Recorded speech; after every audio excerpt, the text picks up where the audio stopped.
दिल्ली के विधानसभा चुनाव में बहुत बड़ी करारी हार की आम आदमी पार्टी। आम आदमी पार्टी के 62 विधायकों में 40 की हार, और मैं देख रहा था कि 6 गुना ज़्यादा का इजाफा हुआ भाजपा का। इस मसले को हमको और आपको सबको समझना पड़ेगा। एक महत्वपूर्ण बात मैं आपके साथ चर्चा करने से पहले बताना चाहता हूँ। ये मेरी 2020 की नवंबर 2020 की एक पुलिस में लिखित शिकायत है। और पुलिस में लिखित शिकायत क्या है मेरी, कि मेरे इलाके में रिठाला विधानसभा के विजय विहार इलाके में मलमूत्र युक्त पीने का पानी आ रहा है। मैं आपके माध्यम से दावे के साथ मैं कह सकता हूँ, मेरे इलाके का जो विधायक आम आदमी पार्टी का महेंद्र गोयल, मैंने महेंद्र गोयल को कई मरतबा फ़ोन किया कि ये मलमूत्र का पानी पिला करके बहुत गलत काम किया जा रहा है। मैंने तब नड्डा को भी फ़ोन किया था, सॉरी चड्डा को, राघव चड्डा तब जल बोर्ड का काम देख रहा था, राज्यसभा का सदस्य नहीं था, दिल्ली का विधायक था। यकीनी तौर पर मैं आपको कहूं कि राघव चड्डा से मेरी बात नहीं हो पाई। राजनीतिक तौर पर मैं आपको बताना चाहता हूं, दिल्ली में 1993 में सरकार बनी, दिल्ली के मुख्यमंत्री थे मदन लाल खुराना जी। मैंने जब दिल्ली की अनाधिकृत कॉलोनी में जाकर काम करना शुरू किया लोगों के हित के लिए, तो मैंने पाया कि हमारे दिल्ली में गरीब लोगों के पास कम जगह होती है। एक तरफ उनका हैंडपंप होता है और दूसरी तरफ शौचालय के लिए बना टैंक होता था। तो हैंडपंप का पानी शौचालय के पानी को बाहर निकालता था। मैंने कहा, खुराना साहब, दिल्ली के लोग मलमूत्र युक्त पानी पीने के लिए विवश हैं। मैं ये जिक्र इसलिए करना चाहता हूँ दोस्तों, 1995 में मैंने प्रॉपर्टी बेच करके विजय विहार में सरकार की नीति के खिलाफ सीवर लाइन इसलिए बिछाई थी ताकि हमारे क्षेत्र में लोगों को गू का मलमूत्र का पानी पीने से मुक्ति मिल सके। यही नहीं, 1700 घरों को तब ऊंचा कराया था जो नीचे पड़ चुके थे। ये मैं इसलिए जिक्र कर रहा हूँ, तब मुख्यमंत्री खुराना जी को फोन करते थे लैंडलाइन पर, तो खुराना से बात हो सकती थी खुराना जी के साथ। शीला दीक्षित मुख्यमंत्री बनी, टेलीफोन करके शीला दीक्षित से मुलाकात का टाइम तय होता था।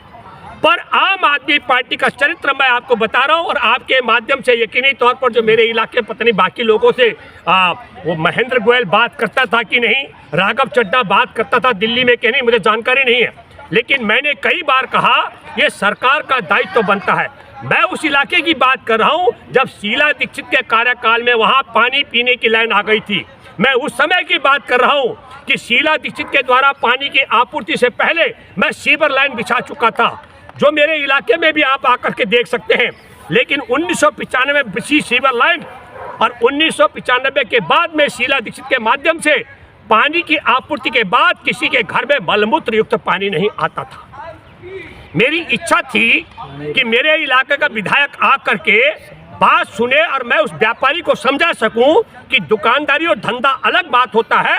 मेरा विशेषज्ञ है, मेरा अनुभव है कि किस तरीके से लोगों को गंदे पानी से मुक्ति मिल सकती है। उसके लिए मैंने 95 में सीवर लाइन डलवाई है, वो जरा मेरे से सीख ले, समझ ले। यकीनी तौर पर मैं कहना चाहता हूँ आपके माध्यम से, ये अहंकार का मामला है कि नहीं है। हमारे लिए बहुत दुख की बात है कि पूरे देश भर में, ये विपक्ष के लिए भी बहुत दुख की बात है, अफसोस की बात है कि हमारे देश में अलग राजनीति करने के लिए जो पार्टी आई थी, जिस पार्टी ने वादा किया था मैं अलग तरह की राजनीति करूंगा, ये दुख और अफसोस की बात है। हमारे देशवासियों को बहुत बड़ा धक्का लगा। लेकिन अलग तरह की राजनीति का चरित्र मैं बता रहा हूँ। लाख मैं विरोध दे रहा हूँ भाजपा के, लेकिन कभी मदन लाल खुराना जी ने यह नहीं कहा कि भूपेंद्र रावत तुम भाजपा का विरोध करते हो, मैं तुम्हारे फोन पर बात नहीं करूंगा, तुमसे मुलाकात नहीं करूंगा। लाख मैंने विरोध किया हो। हमने 2008 में शीला जी की सरकार थी, कंझावला में 35 दिन तालाबंदी भी कराई, डीसी ऑफिस ताला लगा के रखा।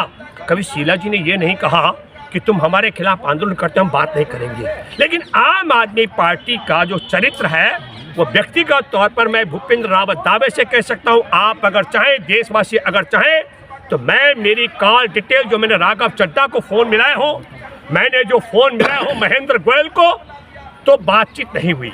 तब ऐसे में हमको सोचना चाहिए कि जब मेरे जैसे सामाजिक कार्यकर्ता के साथ में आम आदमी पार्टी का विधायक राघव चड्डा बात न करता हो, मेरे इलाके का विधायक महेंद्र गोयल मेरे से बात न करता हो, तो आम जनता के साथ इनका व्यवहार क्या होगा। मैं आपको बताना चाहता हूँ, ये दिल्ली वासियों को मैं अगर ये पहले खोलता, ये पूरी पोल खोल, तो इनकी 22 सीटों की जगह 2 सीट भी नहीं आती। मैं इसलिए कहना चाहता हूं आपके माध्यम से कि देश की राजधानी दिल्ली के लोगों ने बड़े पैमाने पर इस मल मूत्र युक्त पानी की आपूर्ति के कारण आम आदमी पार्टी के खिलाफ मतदान किया। ये बात दूसरा, जैसे मैं महसूस कर रहा हूं, जो अहंकार मैंने राघव चड्ढा का, जो अहंकार मैंने मेरे इलाके में महेंद्र गोयल का देखा, मुझे लगता है उस अहंकार के खिलाफ एक दूसरा कारण भी हो सकता है वोट का। और तीसरी महत्वपूर्ण बात हमारे को यह कहनी चाहिए, अहंकार इस बात को लेकर के भी था, अभी मेरी चिंता एक और है, और अभी भाजपा की सरकार आई है, मैं प्रयास करूंगा कि मेरी इस शिकायत पर मनन करके मलमूत्र युक्त पानी की आपूर्ति की व्यवस्था नई सरकार आएगी, अस्तित्व में वो बंद करेगी। नहीं करेगी तो मैंने तय कर लिया है कि मैं कोर्ट का दरवाजा खटखटाऊंगा। मैं विवश हूँ, मैं मेरे घर में बासी पानी पीने के लिए मजबूर हूँ। मेरे पड़ोस में एक परिवार है, मुखिया, उनका हैंडपंप पे लगा रखा है फिल्टर, और मैं उनके यहाँ से पानी भर के लाता हूँ। एकल व्यक्ति हूँ, पर मेरे को पानी लेने जाना पड़ता है और खाली कैन उनके यहाँ रख के आना पड़ता है।